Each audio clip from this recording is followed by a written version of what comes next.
Hello students, welcome to Science Learning Gateway. I hope you all are doing good. So today in this tutorial we are going to discuss class 8 science chapter number 9 force and Newton's law of motion question answers. Explanation of the chapter I have already uploaded in the playlist of class 8 science. You can check that. Today we will be discussing the question answers. I will explain each and every question answers so that it will be easy for you to understand also and to learn also. Two numericals are also given in this chapter. That numericals also I will explain you so that your concept will be clear and you can score full marks in the numericals.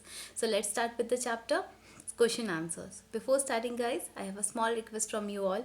If you are really liking my tutorial and my work, then please like the tutorial and share it with your friends also, and don't forget to click on the bell icon so that whenever I will be uploading a new video you will get the notification of that. Most of you are watching the channels, most of you are watching the videos, but you're not subscribing to it because most of the audience which I can see that they are watching the channel but they are not subscribing to it. Please subscribe the channel, please support me, and if you are new to my channel then please subscribe to it and share the videos with your friends also so that it will be easy for them also, so that it will be helpful and easy for them also to learn and understand the concepts. So let's start with the chapter question answers. Now, the first question, as you know, is choose the correct answer, in which four options are given. From that, we have to choose the correct answer. First question is, which of the following is not correct? Action and reaction. In Newton's third law of motion, we have read that to every action there is equal and opposite reaction. From that, from this law, from Newton's third law of motion only, this question is asked. Which of the following is not correct? Action and reaction. Okay, so we know that action and reaction acts on the same body. This is true because whenever action and reaction will take place, it will act on the same body. Are equal also because we know that according to Newton's law of motion, action and reaction are equal and opposite to each other, will act on the same body, and they are equal and opposite to each other. Are opposite also. These three are correct statement. And the fourth one, what we have, act on different bodies. This is the wrong one. So what is the question? Which of the following is not correct? Read the question properly. Not correct. So this is the not correct statement. Act on different bodies. Next question what we have, if the forces acting on an object are balanced. Okay, if some force acting on an object are balanced forces, then what will happen? Four options are given over there. The object will be accelerated. Okay, when the forces are balanced force, the objects will be accelerated. Yes, it will be accelerated. The object will be in motion. This is also wrong option. This is also wrong option. Next one what we have, the object will be at rest. This is the correct option because whenever the balance force will act on an object, the object will always be at rest. It will not move. It will not change its shape. It will not change its speed. It will not change its velocity. Nothing will be changed. The object will always will be at motion. Suppose one object is there, you are applying a force of 5 Newton from this side and 5 Newton force is applied from this side also. So what will happen? Since the magnitude of force is same, both the side, 5 Newton from this side, 5 Newton from this side. So it is a type of balanced force. The object will not move at all. It will be at its same position. So the correct option is the object will be at rest. The object loses its shape. This is also a wrong statement. So the correct one is the object will be at rest. Next question what we have, question number 3.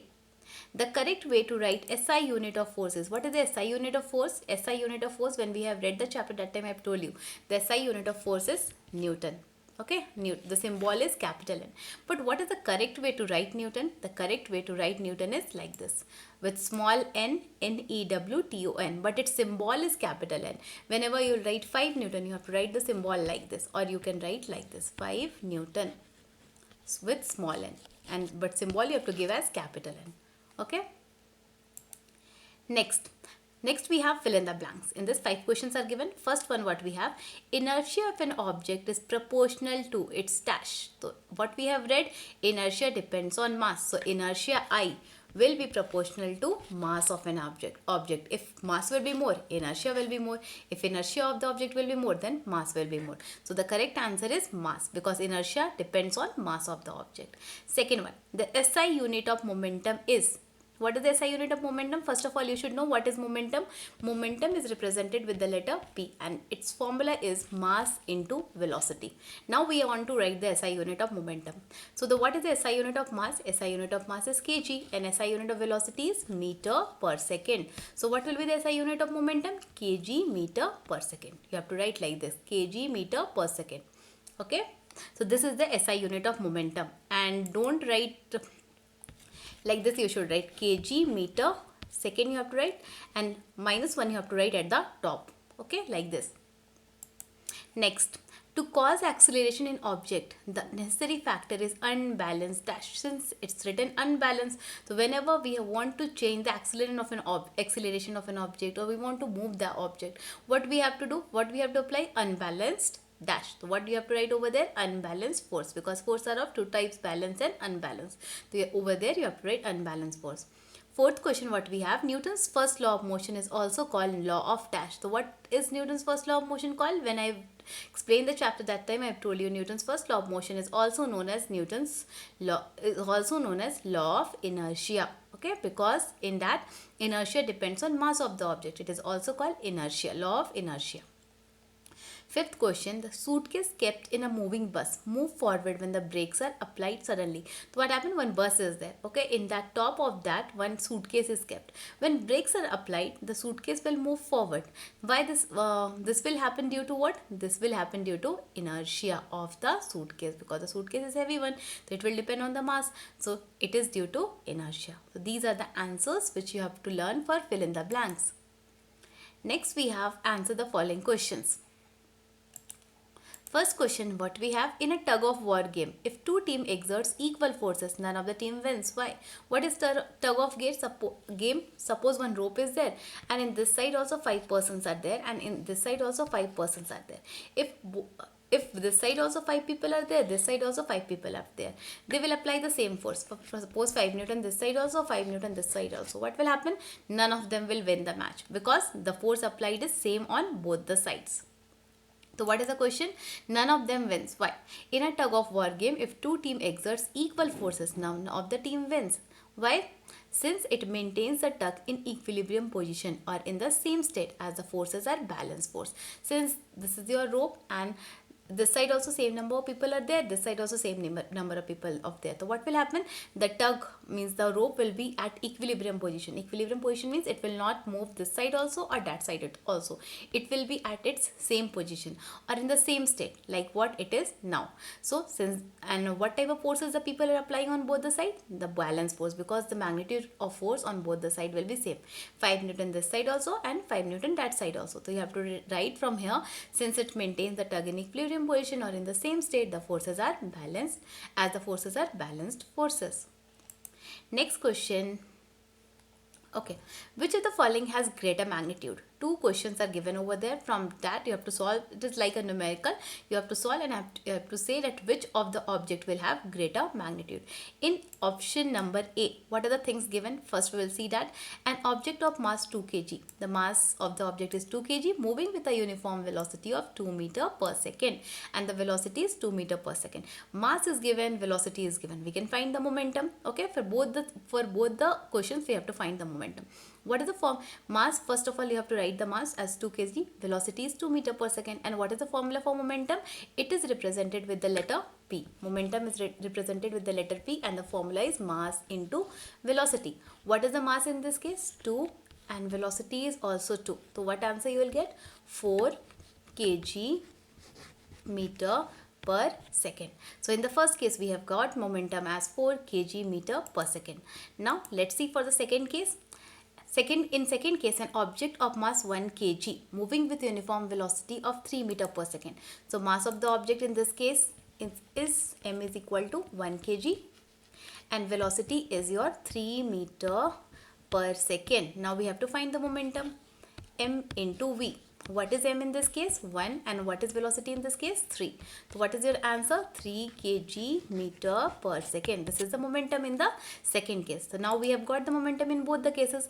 In the first case, the momentum is 4 kg meter per second, and the second case, the momentum is 3 kg meter per second. So what is the question asked? Which of one of the following has greater momentum? Which one is having greater momentum, 4 or 3? Which one is bigger number? 4. Obviously 4 is bigger. So what answer you have to write? Therefore, object of mass 2 kg moving with uniform velocity 2 meter per second has greater momentum. In the first case, we are getting greater momentum. We have to write that only. An object of mass 2 kg moving with uniform velocity of 2 meter per second has greater momentum. So like this, you have to solve the question. Next, question number 3. Which one of the following has greater inertia? Okay, 3 options are given in this case. Also, we have to tell that which one will have greater inertia. 50 paisa coin, 1 rupee coin, and 5 rupee coin. So, you know that the weight of which coin is more? Obviously, 5 rupee coin has more weight. Okay, right? So, which one will have greater inertia? 5 rupee coin, because we know that inertia depends on mass. It is directly proportional to mass. If mass is more, inertia will be more. So 5 rupee coin has greater mass, so it has more inertia, right? Next, state any 2 illustrations of Newton's third law of motion. What was the statement of Newton's third law of motion? To every action, there is equal and opposite reaction, right? So from that law, we have to give 2 illustrations, 2 examples of Newton's third law. First one, you can write that a swimmer pushes the water backward to move forward. You all have seen the swimmers in the swimming pools. What they used to do? They push the water backward to move forward. To go in the forward direction, we used to push the water backward. So in this also, they are applying equal and opposite. To every action, there is equal and opposite reaction. So that law is proved in this case also. In second one, when a gun is fired, it exerts a force on the bullet. Okay, one gun we have to take. And that when the gun will be fired, what will happen? It will exert force on the bullet, whereas the bullet exerts an equal and opposite force on the gun. Consequently, the gun recoils. When the gun is fired, the bullet will exert force on the gun, and the gun will also exert some equal and opposite force on that bullet, and therefore the gun recoils. Okay, so these are the 2 illustrations of Newton's third law of motion. First one, swimmer pushes the water backward to move forward, and in second case, when the gun is fired, it exerts a force on the bullet. Whenever the gun will be fired, a force will be exerted on the bullet. Okay, the bullet will also exert an equal and opposite force on the gun. Consequently, what will happen? The gun will recoil. Next, distinguish between balanced and unbalanced force. This is also an important question. Okay, for that you have to make 2 columns so that it will be easy for you to learn. First one for balance and second one for unbalanced force. The first point for balanced force, what you have to write? The effect of force cannot be observed. Whenever balanced force will take place, we cannot see the result. The effect of force cannot be seen on that object. So first point you have to write, the effect of force cannot be observed. But for unbalanced force, whenever unbalanced force will be there, the effect can be seen. Means suppose the object can change its shape, it can change its direction, it can change its state of rest. So the effect of force can be observed. No change in speed or direction of motion or both. Speed will also not change, direction of motion will also not change. But in unbalanced force, speed can also change and direction of motion can also change. Equilibrium position is maintained. Suppose the object is at rest, so that position will only maintain. That is called your equilibrium position is maintained. But in the unbalanced force, equilibrium position is not maintained. So these are the differences between unbalanced and balanced forces. Next, question number 6. State Newton's second law of motion in terms of momentum. You have to write the statement of Newton's second law of motion in terms of momentum. We have 2 statements for Newton's second law of motion. One is related with force, acceleration and mass. And the second statement of Newton's law is related with momentum. So we have to write the statement in terms of momentum. So what is the answer? It states that rate of change of momentum is directly proportional to the applied force and takes place in the direction of force. Rate of change of momentum means delta P. Rate of change of momentum is directly proportional to the applied force. it will be directly proportional to the applied force and take place in the direction force. Whenever the rate of change of momentum will take place, it will be directly proportional to the force, and it will also take place in the direction of the force. So this is the statement of Newton's second law of motion in terms of momentum. Question answers we have finished. Now we'll discuss give reasons for the following. Some questions are given. For that we have to write the reasons for that. First question, what is that? It is dangerous to get down from a moving bus even if the bus is moving slowly. So what is the question? That we should never get down from a moving bus even if the bus is moving very slowly. Then also we should not get down from the bus. Why we should not get down from a moving bus when it is slow? What is the answer? The person getting down from a moving bus runs for a certain distance in the direction of the bus due to inertia. Whenever the person will get out from the bus, from a moving bus, what will happen? The person will they will also run in the direction of the bus due to inertia. Because of inertia, they will also run in the direction of inertia, which may lead to accident. Okay, accident can happen in that case. Therefore, it is dangerous to get down from a moving bus even if the bus is moving slowly. So what is the answer? A person who is getting down from a moving bus runs for a certain distance. For some distance, they will run in the direction of the bus due to inertia. Because of inertia, they will also run for some distance, and it can lead to accident. Therefore, it is dangerous to get down from a moving bus even if the bus is moving slowly. So this is the answer for that one. Second question, an athlete in long jump runs a distance before taking a leap. An athlete, when they used to go for a long jump, they used to take a an athlete in a long jump runs a distance before taking the leap. Okay, for a few minutes they will run, and after that only they will start their leap. Okay, why it is so? An athlete in long jump runs a distance before taking the leap because acceleration given to a body by a force applied to it is directly proportional to the force. Whenever they will run for a short time, acceleration which is given to a body by a force applied to it directly proportional to the force. Acceleration will be proportional to the force in that case. When a body moves, it will continue to move with the same velocity when no force act on it. Okay, when the body will move, it will continue to move with the same velocity, with the same speed, even if the no forces act on it. So what is the answer? Once again we'll see that because the acceleration given to the body by a force applied to it. Suppose some force will be applied on the body, that time some acceleration will be given to the body, is directly proportional to the force. Acceleration will be directly proportional to the force. Just we have read in Newton's second law of motion. When a body moves, it will continue to move with the same velocity even when no forces act on it. So this is the reason for that. Third question, what we have? Usually a fielder in a cricket match moves his hand in the direction of the motion of the cricket ball after taking the catch. Why it is so? Usually a fielder in the cricket match moves his hand in the direction of the motion of a cricket ball after taking the catch. Due to inertia, the ball continues in its state of uniform motion in a straight line in the same direction. So the impact on the hands will be less. So what will happen? Because of inertia, due to inertia, the ball will continue in the state of uniform motion. Okay, they will maintain, the ball will continue its state of motion in a straight line. It will move in a straight line in the same direction. So the impact on the hands will be less. Because of that only the fielder used to do like that in the cricket match. Now, we'll solve the numericals now. Solve the problems. Two numericals are given. I will explain each and every numerical to you. First question, what we have? Calculate the force required to change the velocity of an object of mass 8 kg from 4 meter per second to 6 meter per second in 2 seconds. Okay, this is a question. In this question, what we have to find? We have to find the force applied to change an object of mass 8 kg. 8 kg is the mass of the object, and the object is moving from a velocity from 4 meter per second to 6 meter per second, and time is 2 seconds. Okay, so these things are given in the question. So whenever any numerical is asked, first you have to look at the things which are given in that question. So what are the things which are given in this question? What data is provided to us in this question?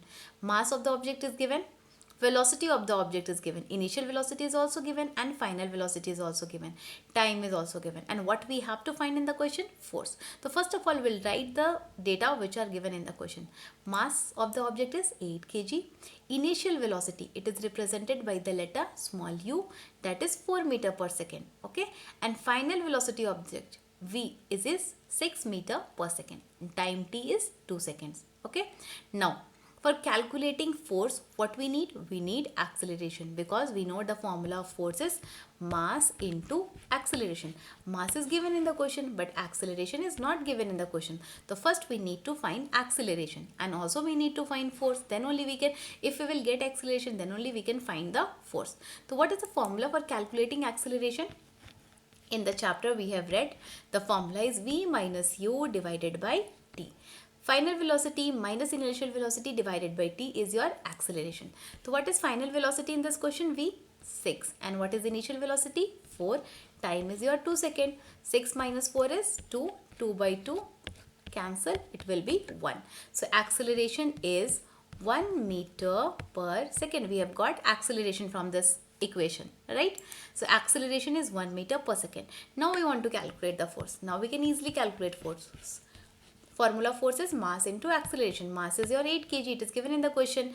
Acceleration is 1. Your answer is 8 Newton. Or you can write as 8 kg meter per second square. Like that also you can write. Okay. So this is your first numerical. Now we'll solve numerical number 2.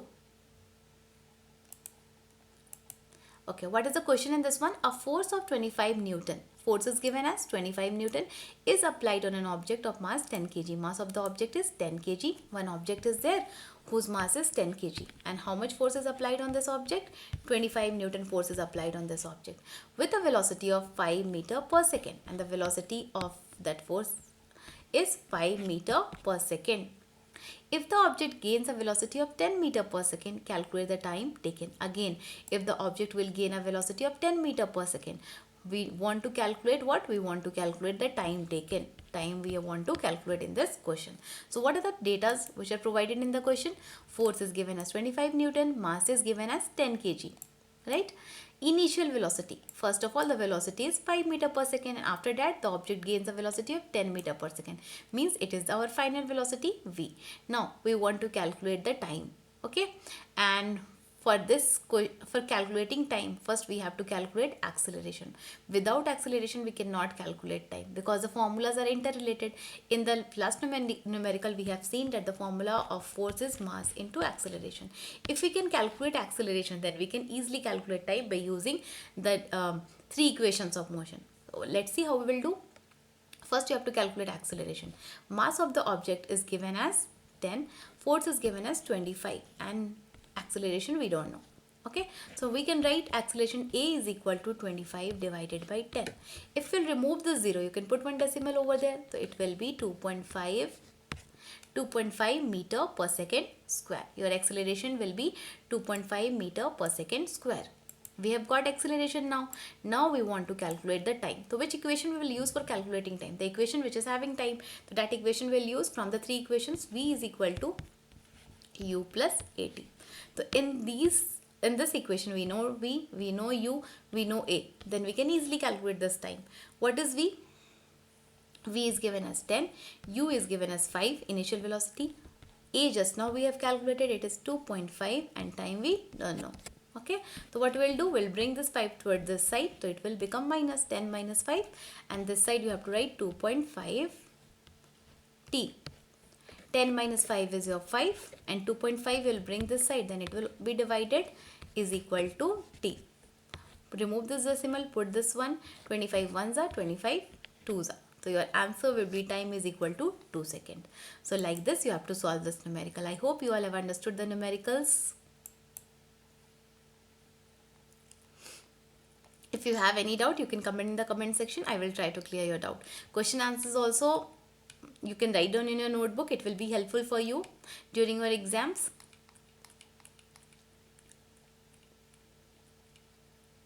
And few formulas are there which you have to remember, then only you can solve the numericals. Thank you for watching my channel Science Learning Gateway. If this tutorial is helpful for you, then please like it and share it with your friends also. Don't forget to click on the bell icon so that whenever I will be uploading a new video, you will get the notification for that. And if you are new to my channel, then please subscribe it, and you can also connect with me through my Facebook page. The link I will provide in the description box. Thank you for watching.